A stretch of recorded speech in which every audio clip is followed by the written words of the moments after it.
Hi, everyone. I would like to welcome you to tonight's Zoom discussion. Grant Lastiwka will be here tonight speaking on some of the economic side of things with cover crops tonight. Just some quick reminders. I'd like to remind everyone that next week we will be doing 2 Zoom discussions again on Wednesday and Thursday on the perennial side. So establishment management and economics. And a new Zoom link will be sent out on Monday to everyone for those 2 sessions. Be sure to drop your questions and everything like that in the chat, and then we will answer them at the end of the presentation. And if there's not anything else, we will let Grant take over and he can start.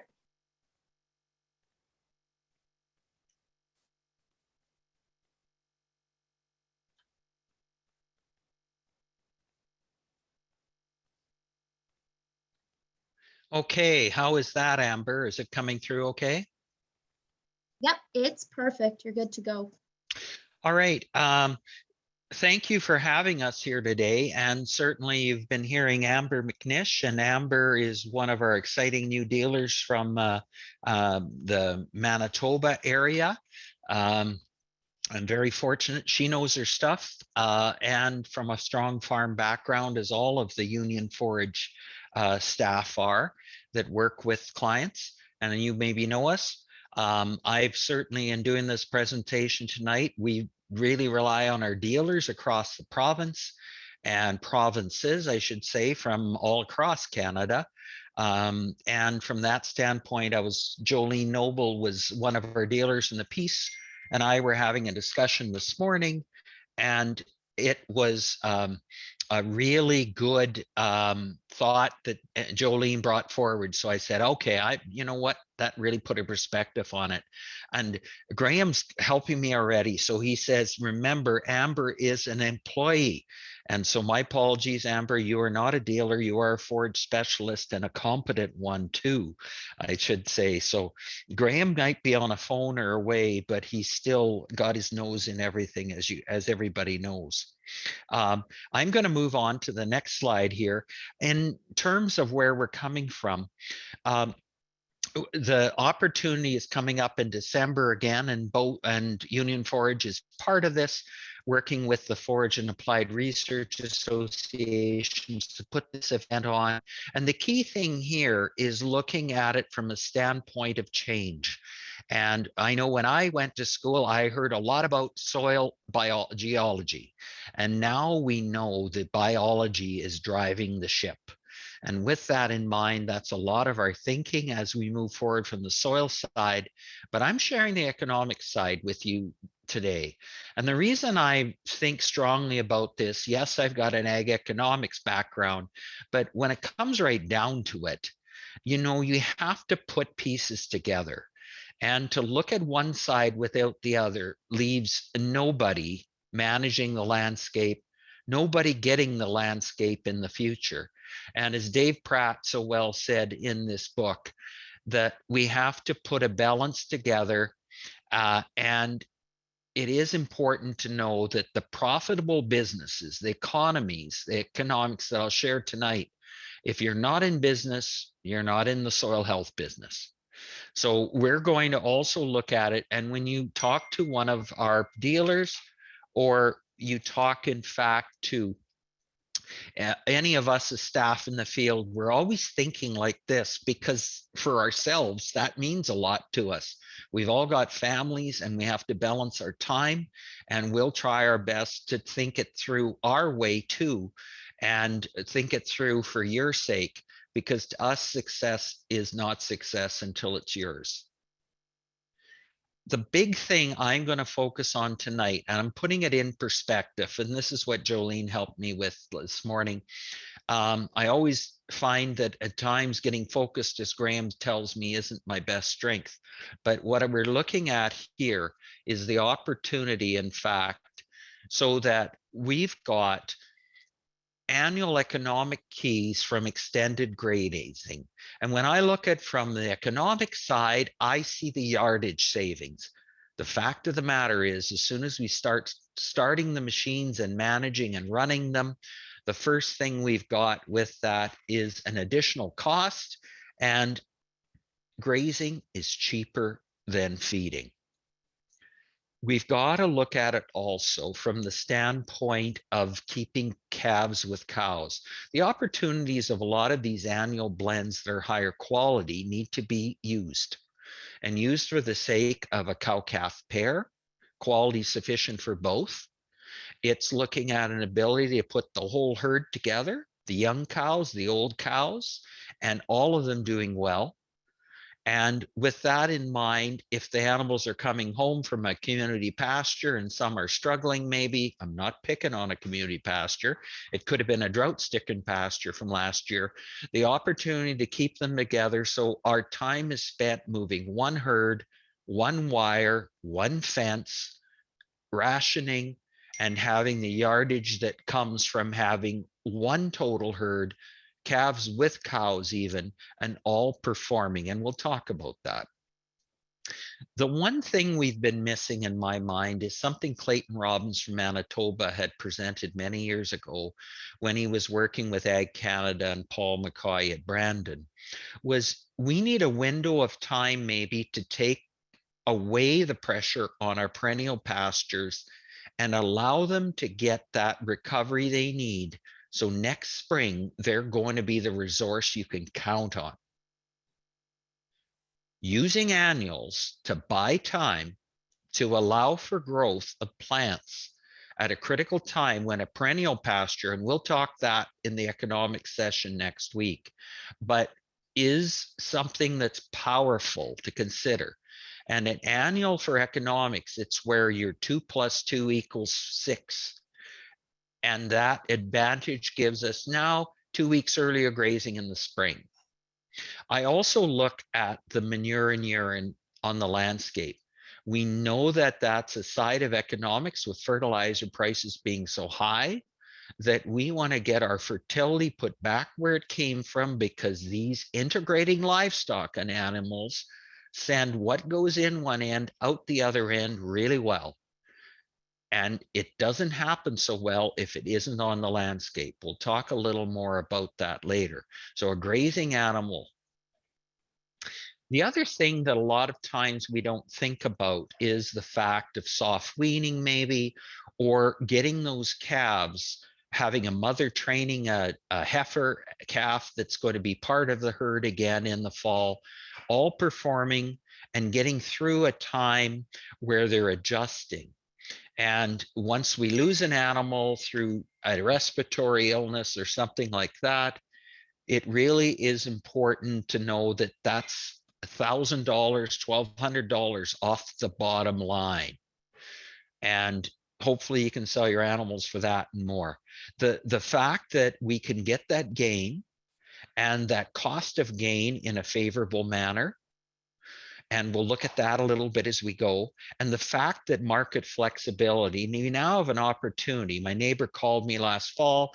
He said, I brought the cattle home off pasture and the auction market says, hold on to them. Should I go on my swath grazing now?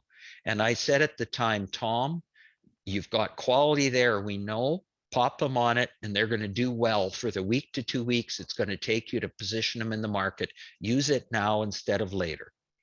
The forage quality and that side of it is important, because using those quality savings to be part of a bigger nutritional system, nutrition. And we can ration literally our higher quality feed using more lower quality feed. These are all the annual economic take homes we'll build on tonight of why. All of this is going together with soil health. We're not forgetting it, but I'm focusing on the economics tonight. I think we have to do it holistically. And I took the holistic management course with my wife in '95, and I jokingly say that's the only reason she's still married to me, is I've learned a lot and continue to learn a lot, and she teaches me a lot. But we need to build soils along with build people, along with build finances. And if we can't do all of it simultaneously, and that's what we strive for in any of the management decisions we make so often. At times, if they sway one way, we try to sway them back the other way next time. Everybody, I think, has seen this diagram that many have used for annuals. Where do you start? All of a sudden, we've got this cover crop chart that's put together where it's looking at grasses that are cool season, of course, overriding. We've got cool season broadleaves. We've got legumes that are cool season, and then we start into the warm. We've got the warm season varieties that work so well in the US, so well in the southern parts of our province. And the concern we've got to some parts of this is, where do they fit? West of Highway 2 in Alberta? Where do they fit north of Highway 16 in Saskatchewan, or in Manitoba, Highway 1?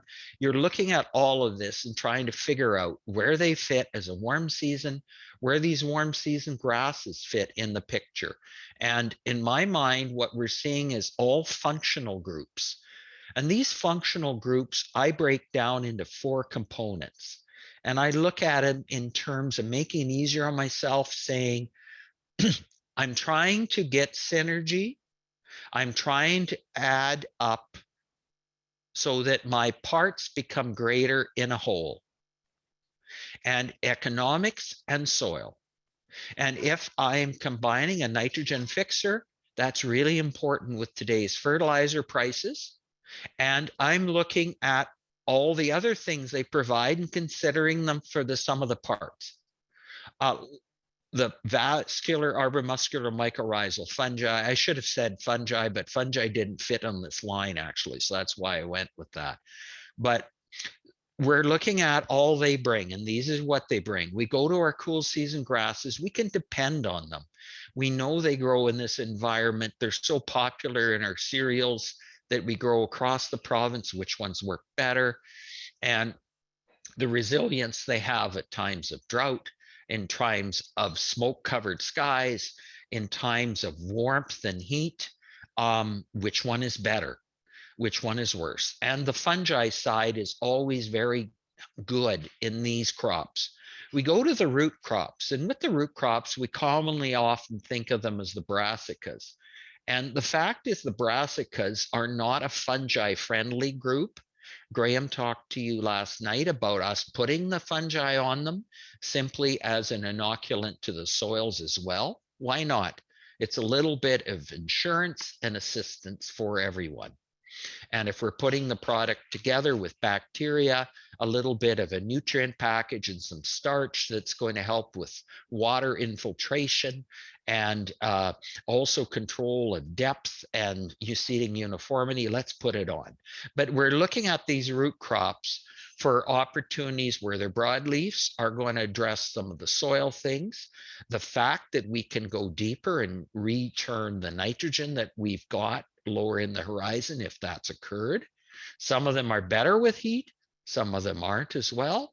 And the beauty of a lot of them, what got Graham really started in this, is the fact that we've got things like Winifred or Goliath that can tolerate almost minus 10 degrees Celsius.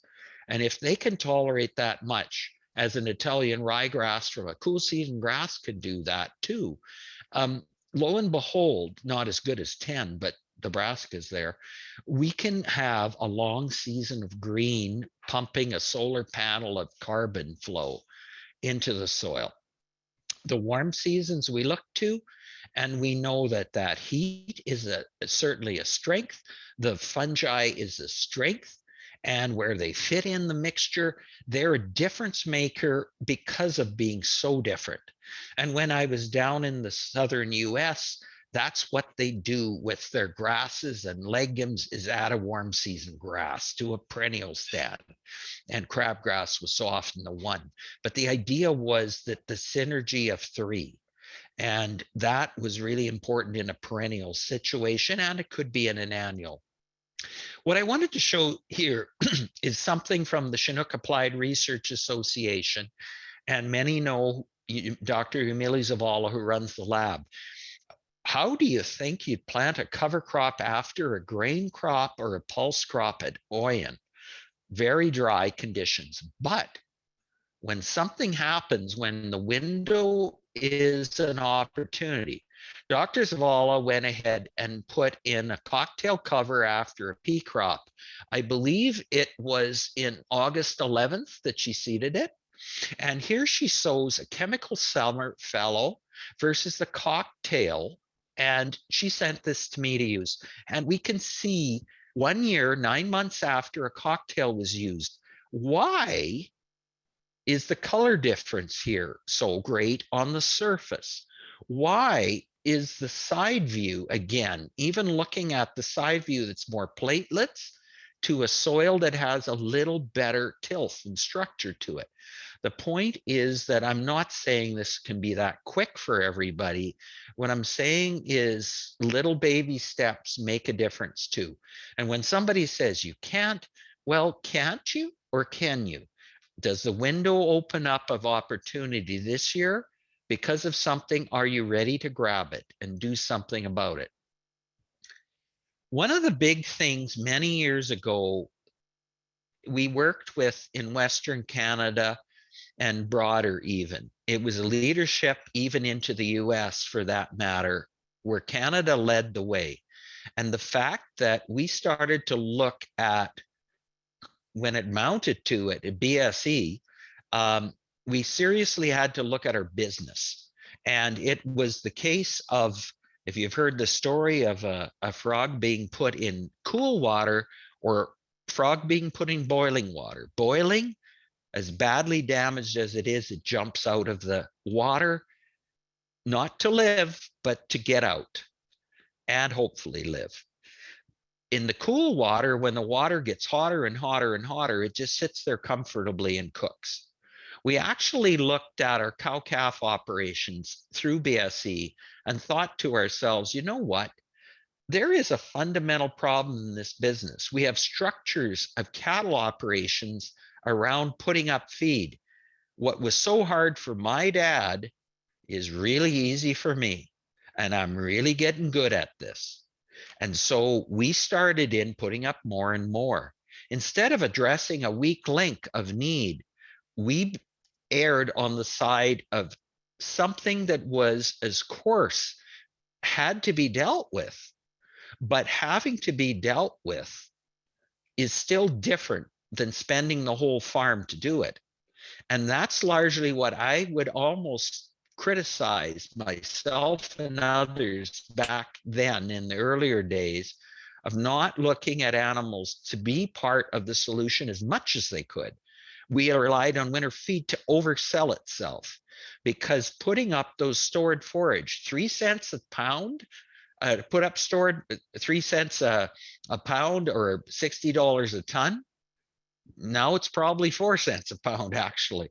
I maybe should update these numbers, but that's a lot of cost added to a feed system. And then delivering it back out. It's pretty hard to deliver 1 round bale, and none of them weigh a ton, but if they actually did, I actually have some that did weigh a ton. $30 to pack it up, haul it out to the field, unroll it, cut the twines, deliver it out there, come back to the yard. Pretty hard to do it for $30 with labor and equipment and everything. So the point of that is delivering feed to cows is easily adding to that yardage cost. That's what part of yardage is we talked about earlier. So what if we challenged ourselves to look more at grazing, where these annual crops come in, extending a grazing season so well through the growth in the shoulders of the year later into the fall, or swathed into a row for swath grazing, or maybe even at times for bale grazing. So we're looking at a whole systems approach of well managed in the summer to where they fit in the fall. And I am quite surprised today to hear people tell me you can't graze cows through snow. I'm shocked actually, because we work so hard in the late 80s, and Forage and Applied Research Associations and other entrepreneurial producers were leaders here. And we saw a lot of cows grazing through snow, and the skills they could have, even sheep pawed for goodness sake. So they even were better than cows in many ways. And now I'm hearing people say cows can't graze through snow. Well, yes, there's a lot of it depends there, but I'll tell you one thing, your answer is usually very cautiously wrong. And I would challenge you to challenge yourself with that thought. Don't set the whole farm up with an annual under the snow, maybe, but if you're an Australian like Graham, you would, or a New Zealander, I guess, like Ben, both Union Forage co-owners. But having some of that, in fact, in bales is easier. Can we exceed the use of green? Can we put together a system where we're putting together blends of forages that fit the need, perennials or annuals, all with the thought of getting longer grazing days, longer growing days? And that mentality of thought relieves the idea of this or that. It's looking more at pieces becoming greater than the sum of the parts. And if you look at this grazing for 250 plus days, many of you maybe heard us call it 300 plus, 365 back in the 90s. I'm missing one thing. I want you to think of the forage first. If you do, the animal might come very well thereafter, because the opportunity, when do you calve? When do you want to calve? When do you want to weed? All of those things become part of this decision making. And I'm not going to tell anybody when to calve, that's up to them. And at the same time, when to wean. Every year's different. But if I've got options in my toolkit, I can make better decisions. We find a lot of these annual forages are not simply outright economics. They're economics as part of a system of opportunity costs, if you want to use that word. And as Ben was sharing with me before this presentation, as we talked, he looks at things in light of what a potential yield is or isn't, and then questions what he's doing because of it. Is it only a bale an acre you're getting with your grazing system? When you think of that, you think, well, I'm in southern Alberta or Saskatchewan, maybe that's okay. But if I'm in northern, yeah, maybe it's not okay. What do I need to do different? So look at the system a little bit more easily, kind of in terms of conditions and pieces. Part of the Western Forage Grief Group efforts out of Lacombe in the 90s, I was part of their group from about 90, I got to think here, 95 to 2005 or 6 for 10 years, working with scientists there. We found that the swath grazing had a great opportunity to cut winter feeding costs. 47% back then. Labor, 44% back then. I don't know what it cut now in costs because these are old numbers, but I'm telling you, I don't think it cut that cutting feeding costs by 47 is every bit true today. And maybe I would challenge to say more. In fact, the labor cost 44%. Well, we're not paying people $8 an hour. Maybe it's 15. And equipment. Everybody knows what it costs to repair equipment nowadays a little bit. So that time, a traditional feeding system where we brought feed and delivered a silage ration with straw to those cattle was costing in total $1.51 a day. The swath grazing was costing 80 back then. So we're almost looking at twice the difference. Interesting thing is we after Gordon Hutton and Ken Ziegler kept track of producers, went out, had them record times, and some of you in central Alberta maybe were part of that study with Dwayne McCartney, and they found that when you averaged it out, traditional feeding was taking 60 minutes a day, swath grazing was 25, and that's probably moved every 3 days. But the fact is you decide. But the point is for people with families, or if you're looking at holidays or a weekend, economics of labor is important to this game too. And if you got one herd of cows, as Jolene was explaining to me, they run in the fall up at Manning. So for those of you that say you can't do it in northern Alberta, Jolene can show you how they do. And that thought to it very simply is now they manage one herd, calves, cows, into January, into February, first calvers, second calvers, bulls. So they're moving one set of cows every day. So again, efficiencies. I took some numbers from a couple of union forage people. And when we were doing this in the winter of 19 to 20, so 2019, 2020, then we looked at Graham and his operation, and he quoted you numbers last night that were a little bit off. He was being too extravagant. It was actually cheaper than he said.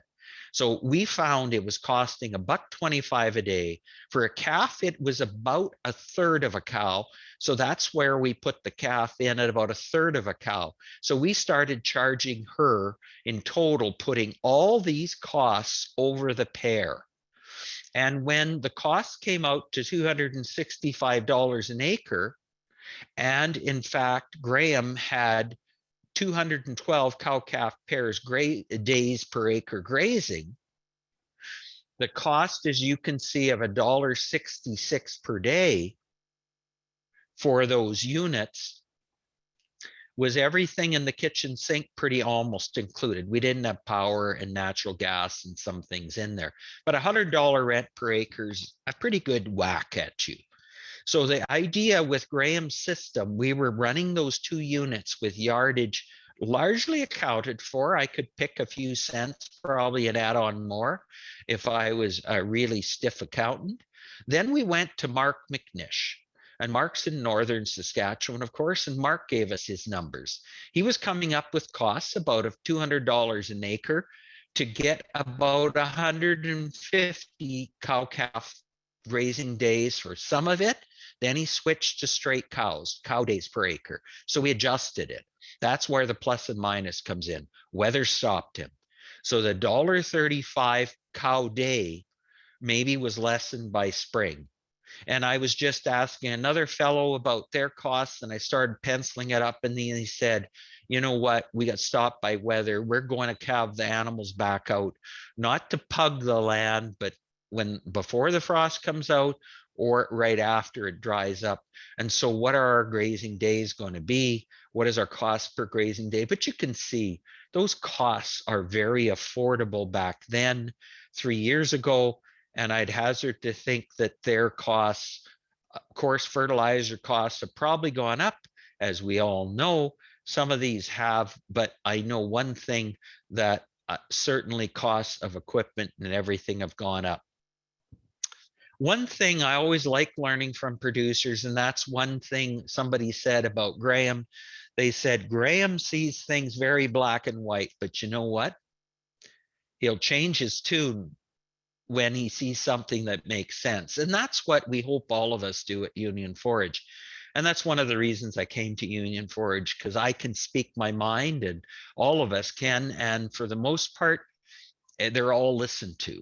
The idea that Jerry tell you from up at Tomahawk at that time, and Jerry was a great mentor, and he unfortunately passed away a couple of years ago. But Jerry said to me, Grant, you missed the point. It's not 365 days of grazing. It's a grazing mentality.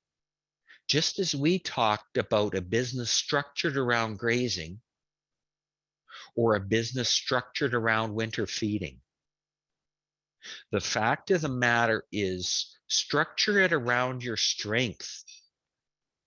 Don't build a great castle around your weakness, because it's going to cost you economically more. So when I fail not getting 365, I've maybe got 250 versus my neighbor with 200. Maybe I've got 300. And I can tell you my own story. We do graze for 365 because we bale graze. People so long ago to me, that's not grazing, Grant. Well, it's saving 40 cents a day versus traditional back in 2004. I don't know what it is today. I don't have those numbers. I'd say it's probably 70 cents a day. So with me saving 70 cents a day, I'm grazing for bales or perennials or annuals for 365 days. And my system goes from least cost to higher cost, but it's all managed for total cost per end.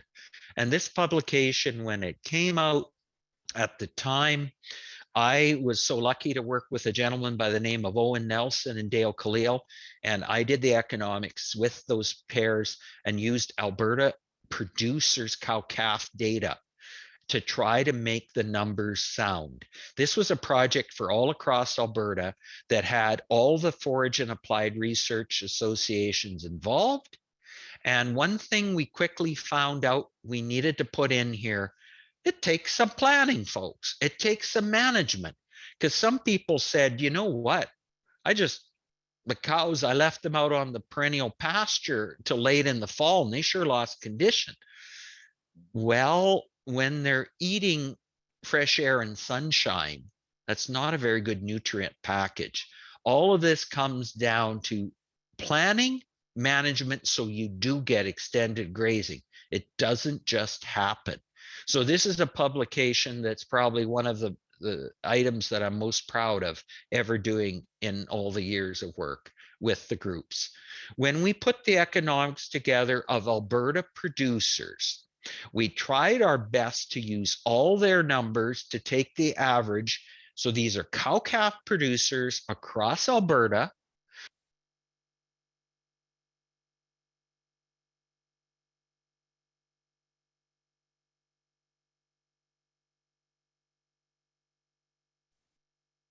Just a sec, Grant. Can you hear me?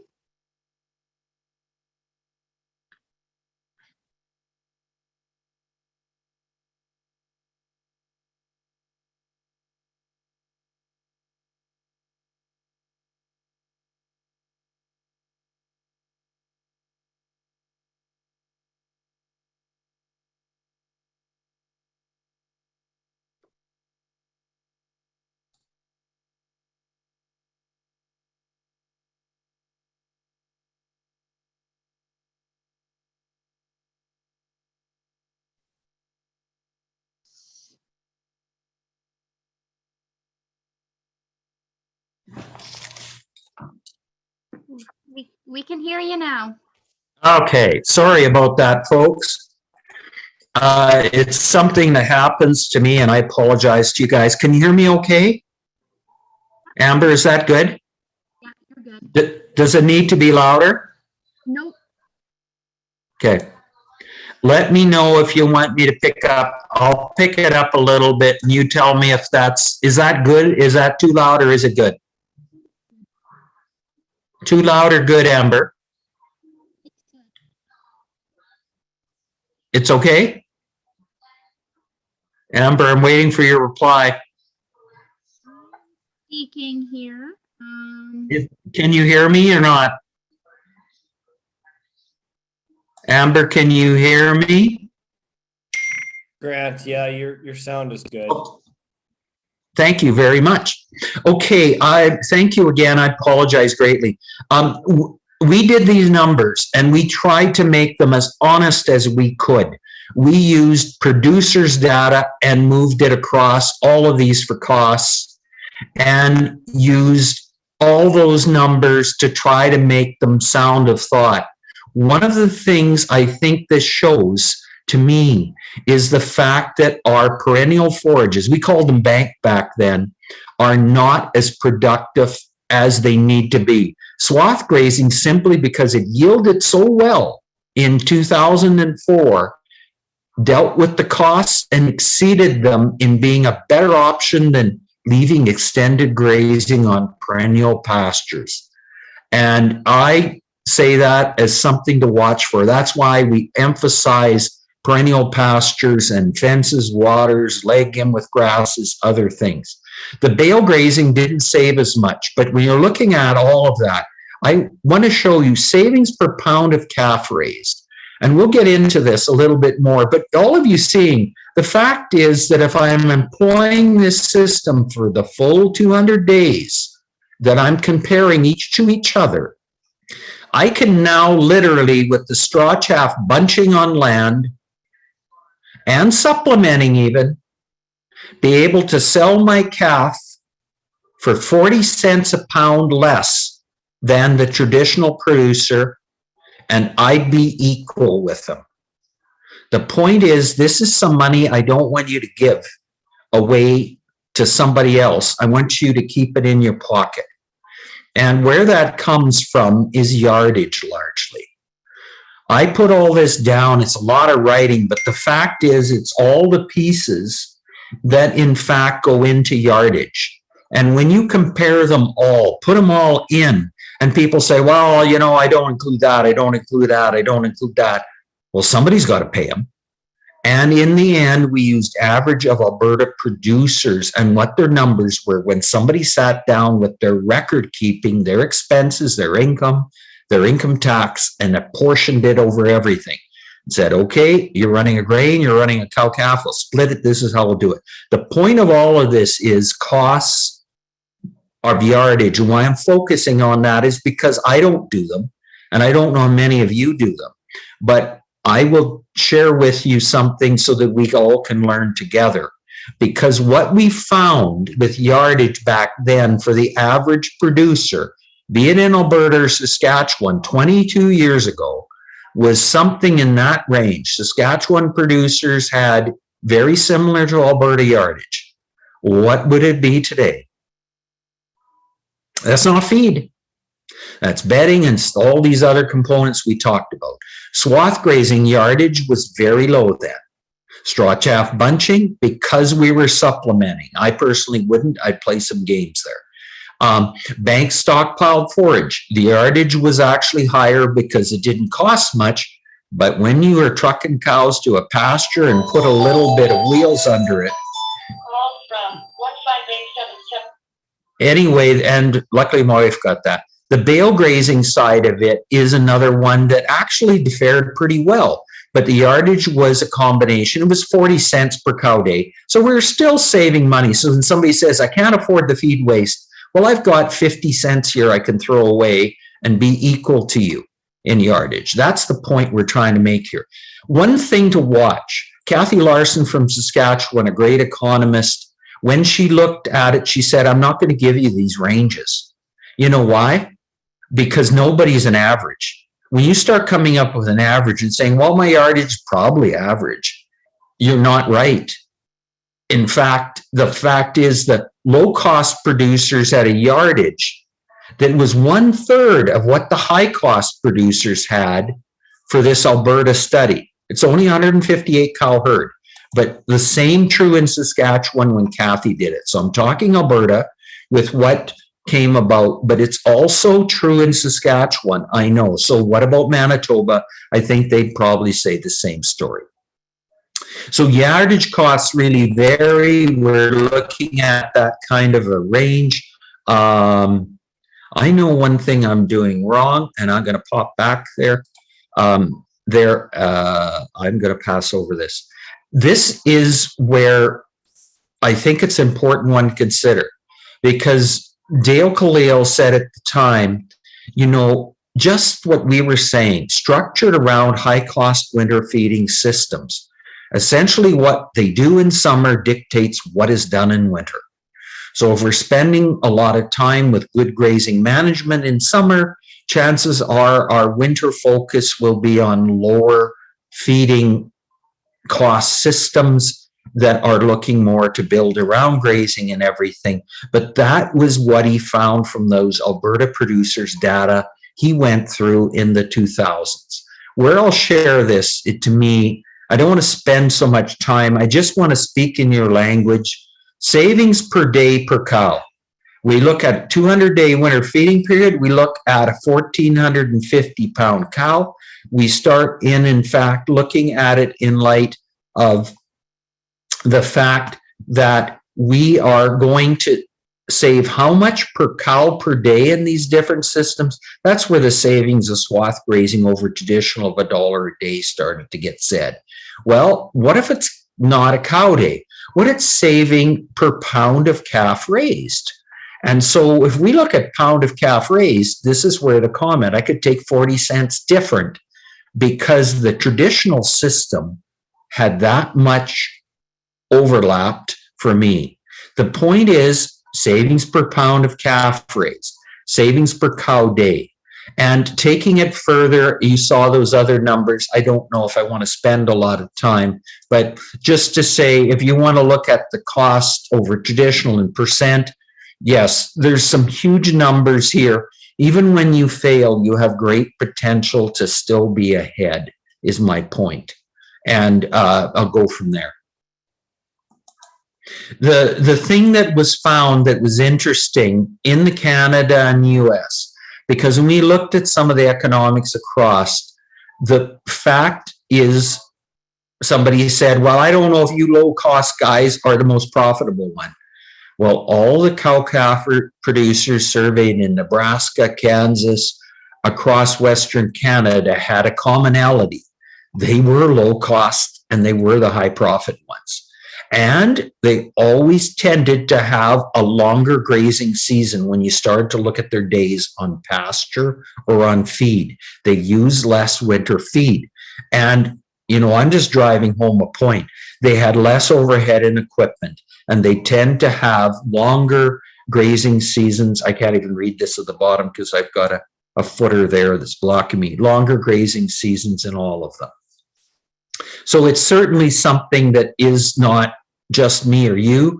It's numbers that are meant to be general, but it's common consensus. I don't know where you fit in here, but if you haven't done your numbers, you want to play with that. The big thing I found that was intriguing, yield is important. The triticale was giving a great advantage simply because at Lacombe, with Dr. Barron's work, he found the yields were really good and high. And when the yields were really good and high, they could beat out the barley. And be it waste or whatever, I know that actually by the time they got to the triticale, they were having lower waste in their systems. It also was a manager. I know the team I worked with for 10 years, we actually fought with them to push the cows harder when they were on barley, and they were so concerned about cow condition. By the time they were 10 years, 12, 14 years in managing triticale, they were telling everybody how to do it, and they were very proud and managing a tight ship. And those cows were calving in March, so they could do that with it. The corn swath didn't do as well. Lacombe doesn't get heat units that southern Manitoba does, southern Saskatchewan. I don't say corn is bad. I just say when you start looking at it versus the control, we really do need to manage corn for yield. And the control was still higher, and that was the traditional winter feeding system. I put this in really because you've got to watch in all of this, because people just saying something. I tweak systems, weather conditions, forage quality. You ask Graham what he's doing this year, he doesn't have calves on cows. Well, why not? Well, all of his brassicas were taken out by a friendly sprayer operator, and he doesn't have the forage yield because of drought and because of the removal of all his brassicas from the system, a mistake in the system, but not his actually. But the point of all of that is forage quality change, weather conditions change, be prepared to change. Just as we said in the front of the manual, it's planning, it's management, and it's being able, as our friend Doug Ray always says, stick handle. So we have to change. There isn't a consistency. And I was out looking at my cows the other day with the lady that helps me, a wonderful young lady, great person. And I said, do you see these heifers losing condition? What do you think? And let's kind of look at them now. Let's look at them again, because I want to get a reference and point in time and other things. Because the cost savings, none of these systems say you shouldn't have cows that calve, you should have more calves that are lost. We're not eroding them. We're managing. The thing that concerned me so greatly when I looked at the Saskatchewan numbers and economics, the first thing we did when they started starting a tractor to supplement every day, and you looked at the numbers coming out of the group there, you started to see a problem. The problem was starting the tractor, starting the truck to go out and provide some supplement every day quickly eroded the savings they had. I would rather plant an annual cover crop of very high quality beside the field, like one of our dealers up at Vermilion does, and use it as a supplement. Lift the wire, creep feed calves, do whatever you want with it, but use it as an opportunity to get the higher quality feed in the system from grazing, right in the field beside the field that didn't have the quality. If you had it set up there, the daily supplementation, be careful of it. Try to stick with your lower cost systems of supplement. Growing your low cost supplement is always going to be a key. And this amount of brassicas is subject to management. If I cut it higher swath, if I seeded it earlier, I would have had more in between the rows. That's something I consider. This gentleman actually does it smartly.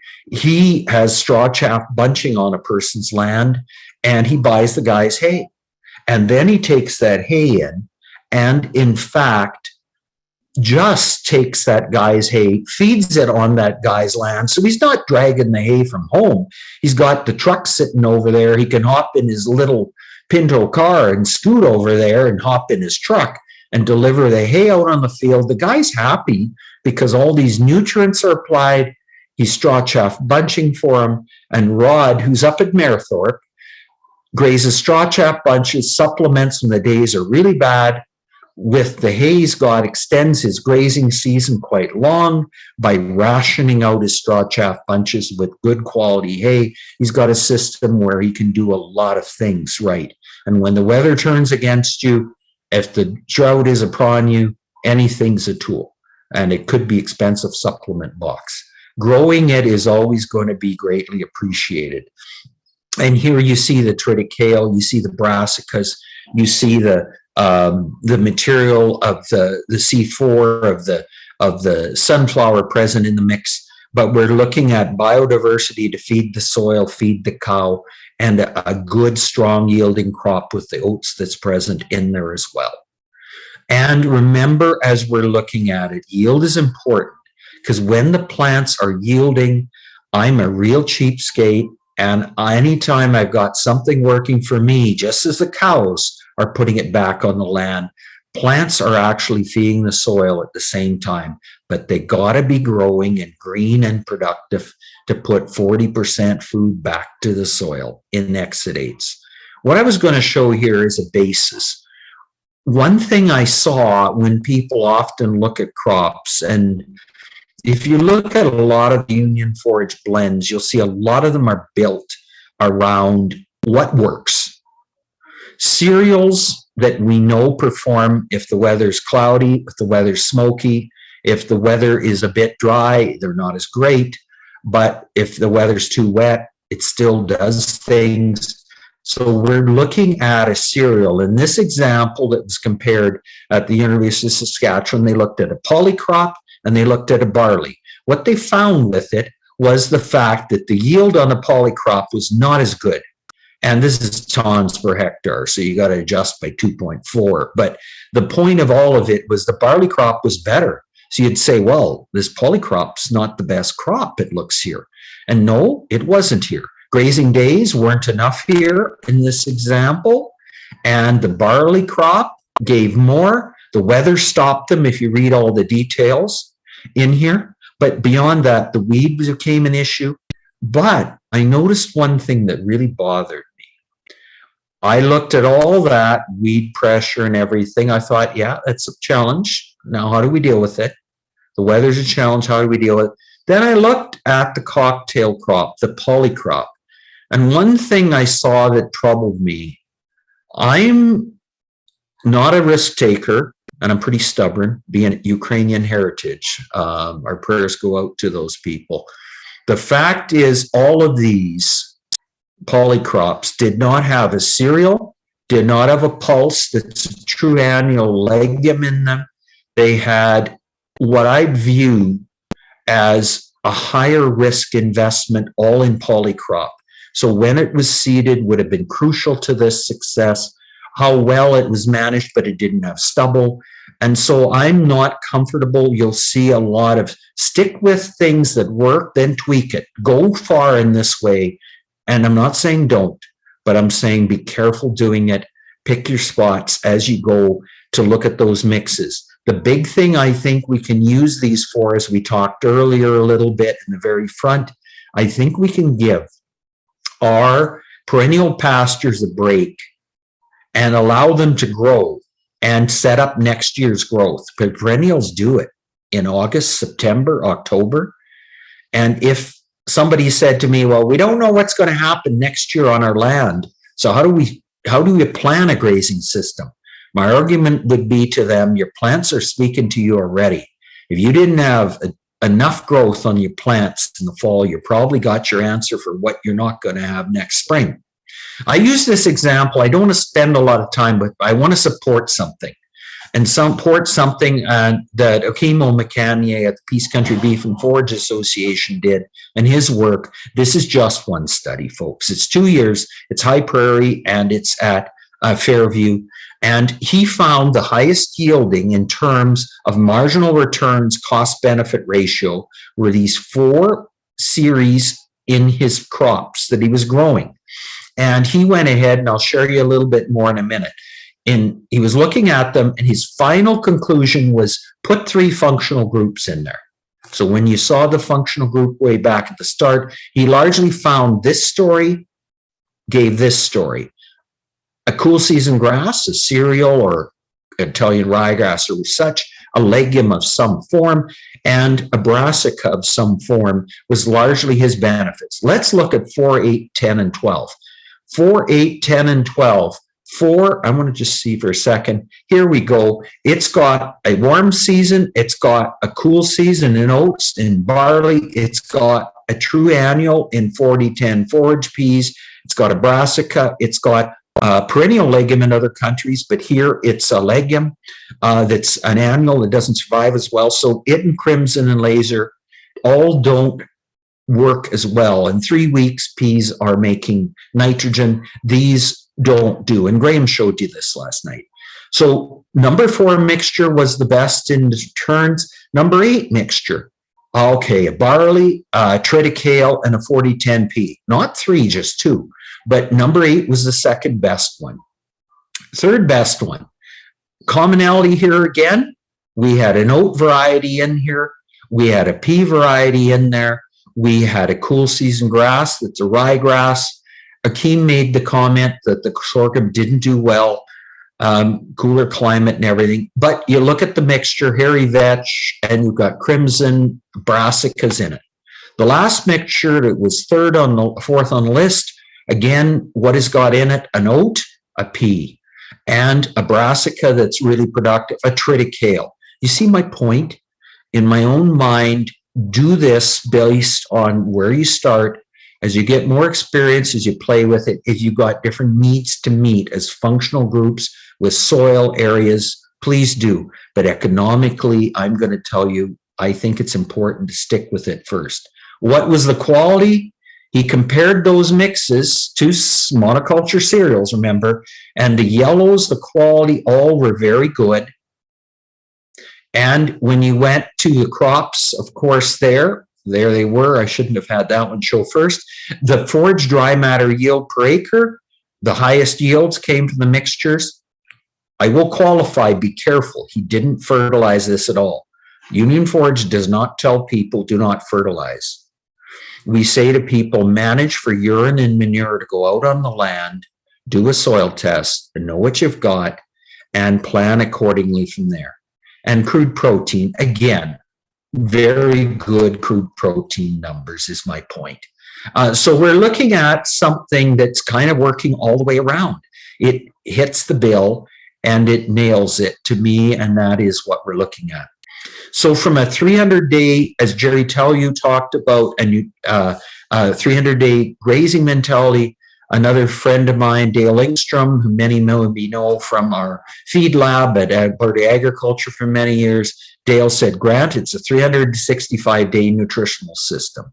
So I've got to extend the grazing season, but have suitable quality. I've got to be economically ahead of things with machinery and overheads, because I'm afraid $150 an hour in repairs and the fuel prices, and that's what people are calling about now. I can't afford to drive 10 miles to move cows every day. So, okay, let's move them every 3 days. We'll plan it. But the cows and calf, the herd, and we're looking at, we don't want cows to be falling out because they're skin and bones. Not at all. We're managing animals to be productive and to fit the system. Yes, I push my cows a bit, but at the same time, I'm thoughtful with it. And the other thing is we really, as I said about the annuals to count on, pick what works. And we're talking a cereal with a true annual pulse often, and then look at gains and what you can achieve there. We'll talk more about economics on the perennials and about that a little more next week. The soil nutrient building and management, when you know that at our place we're 1.5 to 2 feet to sandstone, that's not a lot of soil. Why do you think we started bale grazing in 1995? It was our weak link, economically and soil. So that's what we tried to address. The big thing is always share with us, and please, as your learnings go, our learnings come. I do say, as we're heading into it, don't forget the fact we're going to get into this next week. Everybody's so excited about their crops. Well, let's be excited about a crop that has a very strong perennial pasture base. It hurt the dickens out of me when I did, if you know, I did a bunch of work on stockpiled forages for 3 years. The Gray Wooded Forage Association had done so much there. And when I found it economically to not be an advantage, how do you think I felt putting it in the list and knowing that it was not going to fare well? But it was what the numbers showed. The point of all of that is you do need enough legume to make the game fly. And as you can see in that stand, pick your legumes wisely. Look at the year in terms of the days and how am I going to address it in green growing? If you're going to supplement animal calves, it's kind of interesting. Poor Jim Bauer made his wife Barb do all the work. He's taking pictures here. Jim Bauer is, of course, one of my mentors. Jim was, in fact, because of drought, his regrowth he had on his high quality forages was low, so he used that for the calves. He positioned them during the day to go out there, and whether he's working this horse and the dog and poor Barb to get an exercise, they pulled the animals at night. All I wanted to say is this example of swath grazing in this one, yes, forage quality, do feed tests. Go out there. We can help you with how to do it and everything. Know what you've got so you can know what you need. And yeah, that does meet the need for a cow with a calf at side. Using the Cow Bites program, it said it should gain 1.8. We won't tell you that because we're finding 1.2, maybe 1.4. Depending on the weather, it might be 1 pound. But those are still pounds without cow losing condition. So again, look at your feed stuff, do some penciling, do some figuring. The other thing, I had a gentleman tell me, another one of my mentors, and he was a corn grazer, but he got up in front of a crowd and he said to the crowd, folks, if you haven't tried something 3 times, don't tell me you've tried it. And I was kind of stunned. I thought only a producer could say that to a crowd. But he had a really good point. He then explained, he said, the first time I try it, I'm learning. And with that, as I go about it, it's 1 year, it's 1 year's weather. I monitor, I control, but I would have done things different. So year 2, after doing some homework, back again I come. And with that, I try to do it that much better. I get another year with a different environment. By the time I've done it the 3rd year, I've done everything really well. I've got a 3rd year environment. Maybe you choose to stop after 2 years. But the point of it is, as many of you know, and if you've ever heard me speak, I say to people, if they tell you it won't work here, I just stop listening. I want to hear it because I want to know more. This is how I end this presentation, but I think it's all coming together with regenerative agriculture, but it's regeneration of keeping people in business. We have to have succession. We have to have a profit longer term. When I kept my cash flow through holistic management, I quickly found I had to be so tough because every investment I made into the future, if it was for soil health, I had to make sure I wasn't losing money almost to do it. I had to be doing things so that I could survive this year. Because if I put cash flow out into the future by taking on debt, it was very hard for me to find enough profit in the future to cover that debt. So it is the thinking Union Forage brings to the table, is trying to work hard with you. And it's something that's ingrained in us. I guess we're all cheapskates. But when it comes right down to it, is we're looking at the soil, we're looking at the opportunities there, we're looking at the synergy as part of it. And yes, my soil has come up in the soil organic matter, and I guess I can maybe talk about it next week or everything. We've gained over 3% organic matter, 2% organic matter over the course of 20 years, and maybe it's not a lot. We don't have annuals. We don't fertilize right now, haven't for many years, but we use grazing management and bale grazing mixed in there. All I will say is, to end this, that really look at what you can draw on across your province with networks. And really, we're looking at this all coming together and being prepared to have a positive story from producers being in the business, making a profit in the business, and addressing the needs of the business. And unfortunately, as Graham said, the consumers don't pay us for it. And that's why the cows I run are working cows, and a feedlot might not like them as much, but they make money for me. And thereafter, I'm going to have to market them wisely enough, and they're going to have to manage it wisely enough. But I can't transfer all the profit to JBS and Cargill or to a feedlot. I have to manage an operation. Amber, I'm going to pass it over to you and stop here. I rolled a long way and hard, and I don't think there's many questions that have come our way, but I'll pass it back to you at this time. Thank you so much, Grant. Yeah, if anyone has any questions, drop them in the chat box and we'll be happy to stick around and answer them. And thanks you guys for all listening in tonight.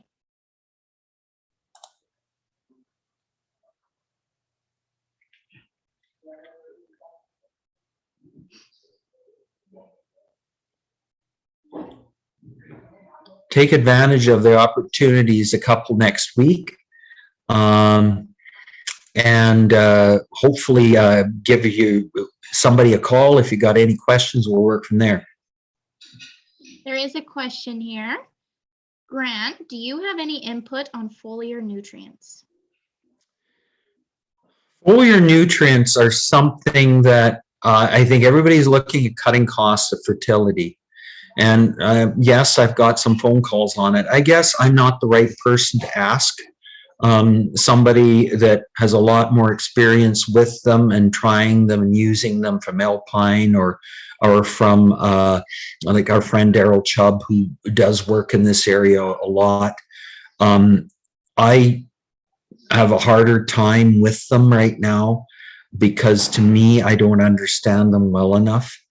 And so my concern to a lot of it is the roots are growing a plant at the start, and that's to get it off to the best way possible before foliar nutrients would be helping. And in my way of thinking, I want the plant to start strong at the start. So I still stick with fertilizer at the start and look as foliar nutrients being something to explore on a part of the field thereafter or something. What would be the best way to add diversity into a perennial pasture? That is something for next week, Amber, and I don't want to steal Graham's thunder or mine. We've both done it a lot and tried a lot over the years, so come back next week, please.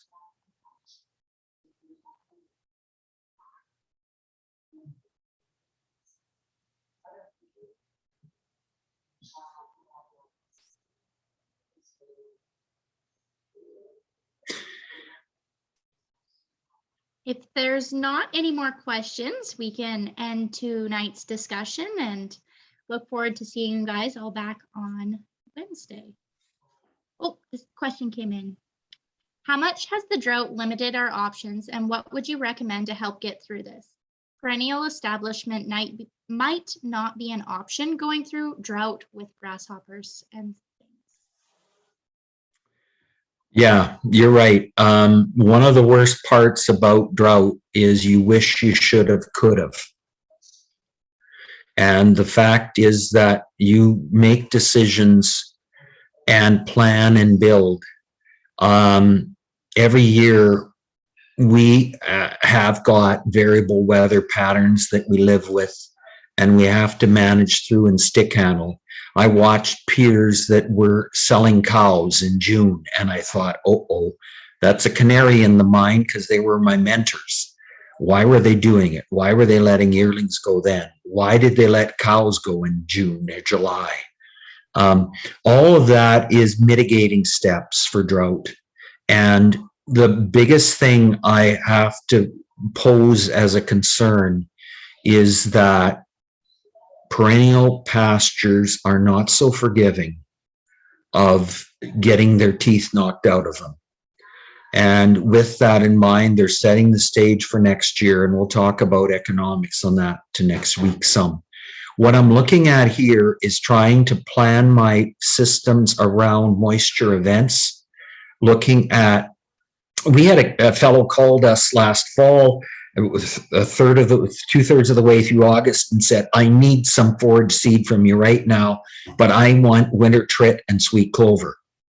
And I said, oh, okay, that wasn't in your plan this spring.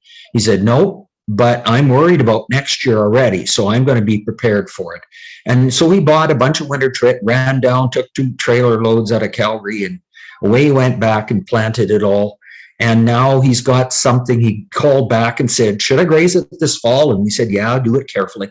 And he's going to graze it next spring. So the thought to a lot of this is grab the bull by the horns really quickly. And I know they're all pulled now, so that's pretty hard to do, unfortunately. And after the drought started, it's hard to do.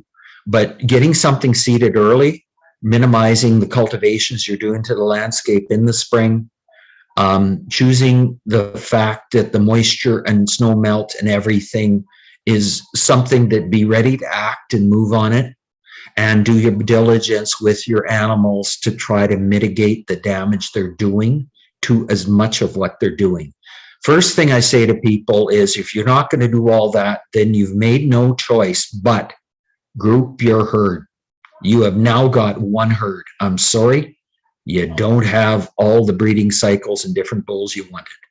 You're now together, and you're going to be managing them to sacrifice a pasture at a time as you're going ahead, because you need rest for everything else.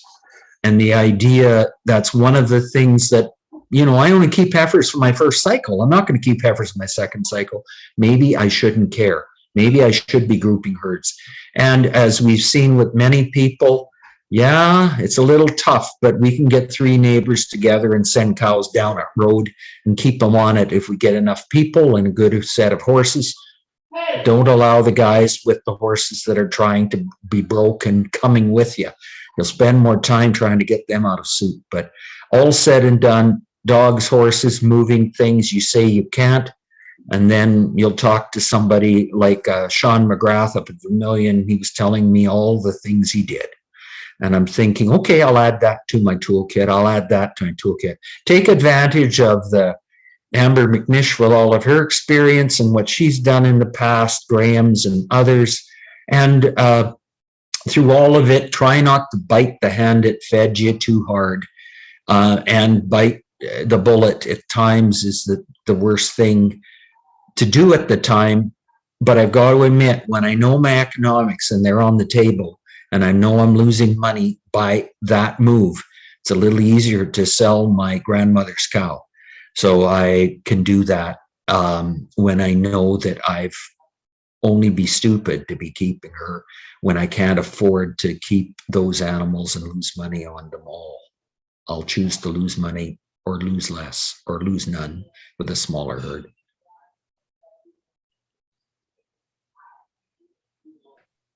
Another question for you here. Is it economically feasible for a rancher to stop haying and seed hayfields for swath grazing standing forage?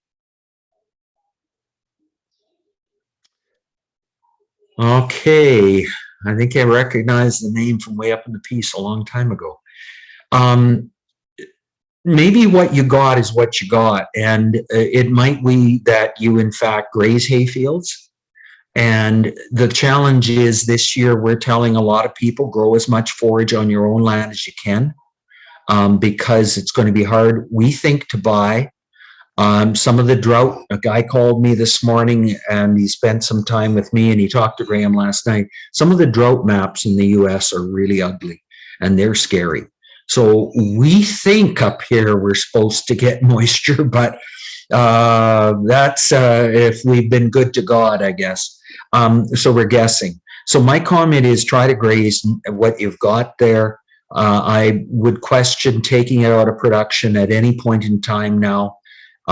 Take what I've got, try to plan. If I'm going to do something with it, I'd be, much as you might hate herbicides, I'd be spraying it out with glyphosate in August, and I'd be grazing what had grown and glyphosate killed thereafter, so that I got this year cash flow free.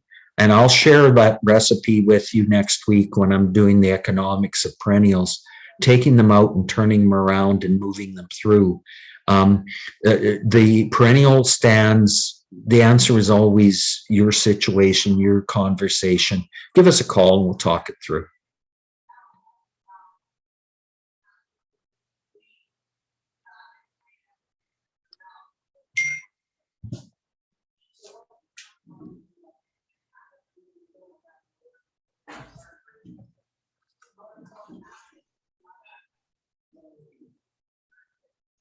Well, should we close her off for tonight, Amber? I think so. No more questions here. Yeah, I think we'll end it and look forward to seeing you guys all next week. Call us if you got questions in between. Take care.